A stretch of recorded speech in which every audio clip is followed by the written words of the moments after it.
First question देखते हैं। और फर्स्ट क्वेश्चन आपका है 500 ml जलीय विलयन में 1.4 ग्राम N2 अर्थात नाइट्रोजन उपस्थित है। नाइट्रोजन चूँकि आणविक रूप में होती है इसलिए हम लोग इसको N2 लिखते हैं। N2 की इस विलयन में मोलरता आपको ज्ञात करनी है। क्या ज्ञात करनी है? मोलरता। तो मोलरता का फार्मूला होता है विलेय के मोल बटे विलयन का आयतन किस में होना चाहिए? लीटर में। विलेय के मोल बटे विलयन का आयतन लीटर में। अब हम लोग देखते हैं क्या दिया गया है। तो जो विलयन का आयतन कितना दिया गया है? 500 ml। और 500 ml कितना होता है? आधा लीटर, जिसे हम लोग 0.5 लीटर लिख सकते हैं। ओके। N2 का भार दिया गया है 1.4 ग्राम, जबकि N2 का अणुभार कितना होता है? एक नाइट्रोजन का परमाणु भार 14 होता है, तो 2 नाइट्रोजन है तो 14 और 14 28 हो गए आपके। ये हो गया। अब हम निकाल लेते हैं N2 के मोल। N2 ही तो विलेय है, तो विलेय के निकाल लेते हैं मोल। और मोल बराबर होता है भार बटे अणुभार। भार था 1.4 ग्राम और अणुभार हमारा 28 है। हमने यहाँ से पॉइंट हटाया और यहाँ पर 0 बढ़ गया और 14 से काट दिया हमने और आ गया 1/20। अब जब 1 को हमने 20 से भाग कराया तो हमारा आ गया 0.05। 0.05 ये क्या हो गए? विलेय के मोल। क्या हो गए? विलेय के मोल अर्थात N2 के मोल। अब हम फार्मूला रखते हैं मोलरता वाला। मोलरता का फार्मूला क्या था? विलेय के मोल बटे विलयन का आयतन लीटर में। तो विलेय के मोल थे 0.05 बटे विलयन का आयतन था 0.5। अब यहाँ से अगर हम हटा देंगे, ये पॉइंट हटा दिया तो यहाँ क्या हो जाएगा? यहाँ 2 पॉइंट पर 0 था तो यहाँ पर भी 50 हो जाएगा। और ये पॉइंट हट जाएगा तो 5/50, तो 5 एकन 5 और 5 धामा 50, तो 1/10 आ गया। अब जब 1 को 10 से भाग करेंगे तो 1 लिखेंगे अंदर और 10 लिखेंगे बाहर। कटेगा है नहीं ऐसे, तो हम लोग यहाँ पॉइंट लगाएंगे, यहाँ 0 बढ़ाएंगे और 10 एकन 10, और ये गया हमारा कट। आंसर क्या आ गया? 0.1। तो 0.1 मोल प्रति लीटर इसकी मोलरता हो जाएगी। तो ये पहला क्वेश्चन हमारा लग गया। अब देखते हैं दूसरा क्वेश्चन। दूसरा क्वेश्चन है हमारा, एक लवण का अणुभार 60 है। सॉल्ट का जो अणुभार है वो 60 है। इसके 9 ग्राम को 250 ग्राम जल में घोला गया। विलयन की मोललता की गणना कीजिए। यानी जो विलेय लवण है, विलेय है, ठीक है, उसका भार दिया गया है 9 ग्राम और अणुभार दिया गया है 60 ग्राम। हमको ज्ञात करनी है मोललता। मोललता बराबर होता है विलेय के मोल बटे विलायक का भार केजी में। विलायक का भार हमको लेना है केजी में। ओके। तो लवण का भार हो गया 9 ग्राम और लवण का जो अणुभार है वो हो गया 60 ग्राम। और एक चीज़ जान लीजिए आप कि निकाल लेते हैं विलायक यानी जल की मात्रा कितनी है? 250 ग्राम है। तो हम लोग इसको लिख सकते हैं केजी में कन्वर्ट कर देंगे तो 0.25 केजी हो गया। विलेय के मोल निकाल लेते हैं। मोल बराबर होता है भार बटे अणुभार, तो 9/60। अब जब इसको भाग कराएंगे 9 लिखेंगे अंदर और 60 लिखेंगे बाहर। 9 को 60 से आप भाग करा दीजिए और आपका आ जाएगा 0.15। 0.15 आ गया विलेय के मोल। मोललता बराबर क्या होती है? विलेय के मोल बटे आयतन लीटर में। ये मोललता का सूत्र नहीं होता है, आप कंफ्यूज ना हो, इसीलिए मैंने यहाँ पर आपको कंफ्यूज करने की कोशिश किया कि आप कंफ्यूज हो रहे हैं या नहीं हो रहे हैं। तो आप हमेशा एक्यूरेट रहें कि जो मोललता होती है उसमें हमको विलायक का भार लेना होता है केजी में। तो हम क्या करेंगे? विलेय के मोल बटे विलायक का भार केजी में। ओके, देखते हैं फार्मूला। तो मोललता बराबर विलेय के मोल बटे विलायक की मात्रा केजी में।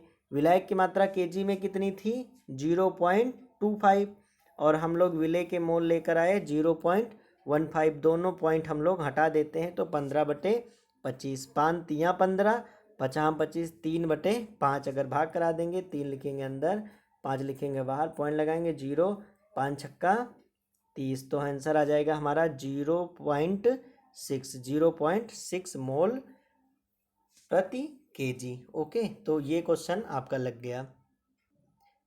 थर्ड क्वेश्चन देखते हैं। थर्ड क्वेश्चन है आपका 900 ग्राम जल में एसीटोन के 5.8 ग्राम घोले गए हैं। यहाँ से वेरी इंपॉर्टेंट क्वेश्चन स्टार्ट हो रहे हैं।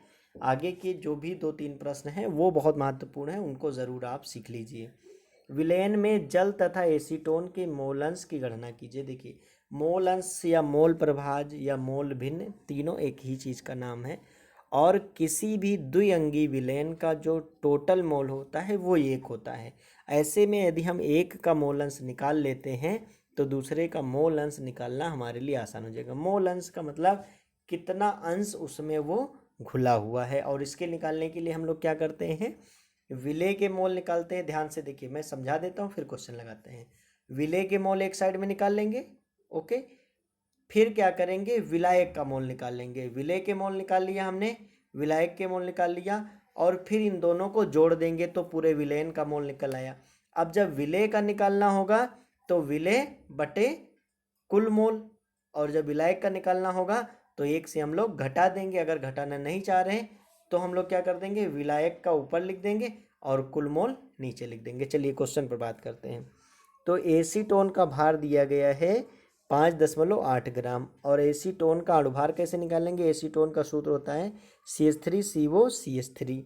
तो कार्बन का 12 धन 3 धन 12 धन ऑक्सीजन का 16 धन 12 धन 3 बराबर 58। तो एसीटोन का अणुभार हो गया 58। अब क्या करते हैं, एसीटोन का मोल निकाल लेते हैं। एसीटोन का मोल, एसीटोन क्या है, विलेय है, तो विलेय के मोल को हम लोग स्मॉल एन से लिखते हैं, जबकि विलायक के मोल को हम लोग कैपिटल एन से लिखेंगे। तो एसीटोन का मोल बराबर हो जाएगा भार बटे अणुभार।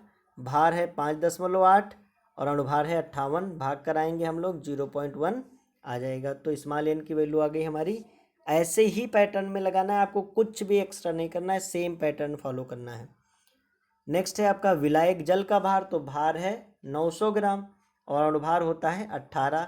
जल के मोल निकाल लेंगे, कैपिटल एन को निकाल लेंगे और हो जाएगा 900 बटे 18, तो हो जाएगा 50। 18 पंचे 90 और 0 लगा देंगे 50।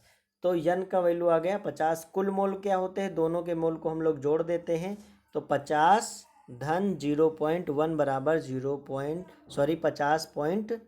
50.1 कुल मोल आ गया। ये क्या हो गया, कुल मोल। अब जिसका निकालना होगा उससे हम लोग कुल मोल को भाग करा देंगे। देखते हैं, एसीटोन का मोल प्रभाज या मोल अंश या मोल भिन्न क्या हो जाएगा, एसीटोन का मोल बटे कुल मोल। तो एसीटोन का मोल आया था, स्मॉल एन की वैल्यू आई थी 0.1, और वहीं कुल मोल आया था आपका 50.1। दोनों का भाग कराएंगे, आ जाएगा आपका 0.002। अब इसको क्या करना है, दूसरे का मोल निकालने के लिए आप एक से घटा दीजिए। ध्यान रखिएगा, इतने दशमलव के इधर जितने भी अंक हों उतने ही आपको इधर 0 लगाने हैं। तो जल का मोल निकालना है तो क्या कर देंगे, 1.000, जितने 0 लगाना हो आप लगा सकते हैं, और घटा देंगे 0.002 और आ जाएगा आपकी वैल्यू 0.998। ये हो गया जल का मोल अंश। दूसरा तरीका यह होता है कि जैसे आपने एसीटोन का मोल प्रभाज निकाला था, एसीटोन के मोल प्रभाज निकालने के लिए आपने एसीटोन का मोल ऊपर लिखा था बटे कुल मोल लिखा था, हम भाग कराया था इसको। ऐसे ही दूसरे तरीके में आप जल का मोल अंश निकालने के लिए जल का मोल लिखेंगे, जैसे यहाँ एसीटोन का मोल लिखा था, और फिर कुल मोल लिखेंगे तो 50 बटे 50.1 और भाग कराएंगे तो भी वैल्यू वही आएगी। तो ये दोनों पैटर्न से आप लगाएंगे और इन्हें ज़रूर सीख लेंगे, क्योंकि मोल अंश का क्वेश्चन आपको एग्ज़ाम में ज़रूर देखने को मिलेगा। ये बात आज ही आप कॉपी में नोट कर लीजिए। नेक्स्ट और चौथा क्वेश्चन देखते हैं। चौथा क्वेश्चन है हमारा, 90 ग्राम जल में 4 ग्राम NaOH यानी कास्टिक सोडा विलेय है, NaOH का मोल अंश ज्ञात करो। केवल NaOH का मोल अंश पूछा गया है, आप चाहें तो जल का निकालें, चाहे तो ना निकालें। तो हम लोग क्या करेंगे, मोल निकाल लेंगे, फिर दोनों का मोल हम लोग प्लस कर देंगे, फिर भाग करा देंगे। तो NaOH का भार 4 ग्राम, NaOH का अणुभार सोडियम का 23, ऑक्सीजन का 16 और हाइड्रोजन का 1, तो 40। NaOH का मोल यानी स्मॉल एन बराबर 4/40 0.1। तो स्मॉल एन की वैल्यू आ गई 0.1। जल का भार 90 ग्राम है और जल का अणुभार 18 होता है। हम तुरंत क्या करते हैं, जल के मोल निकाल लेते हैं। 90/18 बराबर 5 आ गया, कैपिटल एन 5 आ गया। विलेन के कुल मोल हो जाएंगे इस capital N plus small N बराबर, दोनों को जोड़ देंगे, इस वैल्यू दोनों वैल्यू को हम लोग जोड़ देंगे और आ जाएगी हमारी 5.1 वैल्यू हो गई कुल मोल। अब NaOH के मोल निकालना है, हम लोग तुरंत भाग करा देंगे। तो NaOH के मोल बराबर भाग करा दिया NaOH के मोल बटे कुल मोल, भाग करा देंगे, हमारा आंसर आ जाएगा 0.02। आंसर आपका यही आ चुका है, लेकिन अगर आप आगे भी लगाना चाहते हैं, जल के मोल अंश निकालना है, तो क्या हो जाएगा, 1 से हम लोग घटा देंगे 1 पॉइंट। यहाँ देखिए दशमलव के बाद 2 गिनती थी तो हमने 2 जीरो लगाया। 1.00 माइनस 0.02 कितना आ जाएगा, 0.98, और यही आपका आंसर हो जाएगा। तो ये भी क्वेश्चन आई थिंक आपको समझ आ गया होगा। लास्ट क्वेश्चन देख लेते हैं। 5वां क्वेश्चन आपका है। 5वां क्वेश्चन कह रहा है कि 72 ग्राम जल और 92 ग्राम एथिल एल्कोहल। यहाँ ध्यान से समझिएगा, जल की मात्रा कम है अर्थात यह विलेय है। जल क्या है, विलेय है, जबकि एथिल एल्कोहल विलायक है क्योंकि इसकी मात्रा ज़्यादा है। मिश्रण में दोनों का मोल अंश ज्ञात करिए। ये क्वेश्चन एग्ज़ाम के लिए बहुत ज़्यादा इंपॉर्टेंट है, इसको आप मोस्ट इम्पॉर्टेंट कर लीजिए। तो हम लोग क्या करते हैं, विलेय जल का भार 72 ग्राम, जल का अणुभार 18, जल के मोल बराबर 72/18, 18 चौक 72, 4 आ गया, यानी स्मॉल एन की वैल्यू हमारी 4 आ गई है। अब हम लोग को कैपिटल एन की वैल्यू निकालना है और फिर दोनों को प्लस करना है। विलायक एथिल एल्कोहल का भार 92 ग्राम है और एथिल एल्कोहल का सूत्र होता है CH3CH2OH, या आप कह सकते हैं C2H5OH। का अणुभार क्या हो जाएगा, आप जोड़ दीजिए 12 धन 3 धन 12 धन 2 धन 16 धन 1 बराबर 46। तो मोल निकाल लेंगे 92/46, 46 दूना 92, ये आ गया आपका 2।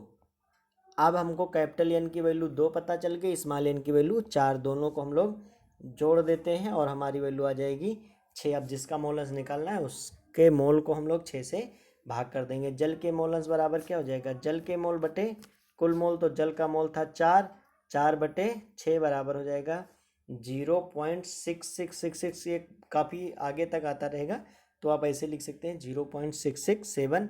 और C2H5OH का अगर मोल अंश आपको निकालना है आप तुरंत घटा दीजिए, तो 1.00 माइनस 0.667 और आपकी वैल्यू आ जाएगी 0.333। तो आई थिंक ये पांचों क्वेश्चन इम्पॉर्टेंट थे, आप समझ गए होंगे। अगर अब भी कोई दिक्कत आ रही किसी भी न्यूमेरिकल संबंधित तो आप कमेंट में लिख सकते हैं नीचे। धन्यवाद।